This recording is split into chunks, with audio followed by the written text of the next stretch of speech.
David Palmer assassiné, on ne souhaite pas la même chose à Obama. Shanghai. Shanghai direct avec Emily Torgman. Tiens, on va continuer à parler évidemment de la présidentielle américaine. Comment la presse chinoise commente-t-elle la victoire de Barack Obama, Emily ?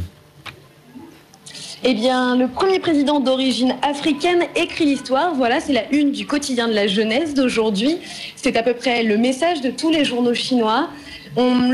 Alors, pour autant, tout n'est pas rose. Le Shanghai Morning Post consacre un long article pour expliquer que le rêve de Martin Luther King n'est qu'à moitié réalisé. Certes, il y a un président noir à la Maison-Blanche, mais il reste du racisme aux États-Unis.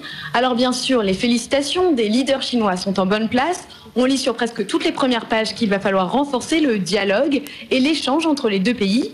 Évidemment, ici, on s'intéresse essentiellement aux relations entre les États-Unis et la Chine. Alors, en gros, elles sont excellentes depuis Bush. Et les candidats n'ont pas diabolisé la Chine pendant leur campagne. Mais malgré tout, et comme l'explique le Shanghai Morning Post, ça ne veut pas dire que le vent ne souffle pas et que les vagues sont calmes. En bref, on redoute que les démocrates reprennent leur mauvaise habitude de citer les droits de l'homme à tout bout de champ. Et c'est le Southern Weekly, qui est un journal connu pour sa liberté de ton, qui pose dans sa une les 10 questions qui fâchent, dont est-ce qu'Obama continuera à vendre des armes à Taïwan? Est-ce qu'Obama continuera de parler des droits de l'homme? Réponse du journal, oui, bien sûr, Obama est une révolution pour l'image des États-Unis, mais pour sa politique chinoise, il restera un président américain comme les autres. Merci Emily Torgman. Et on se demande s'il fait beau des fois à Shanghai. C'est un brouillard hallucinant en plein jour. Allez, on passe au marché financier. La bourse avec ESSEC Executive Education.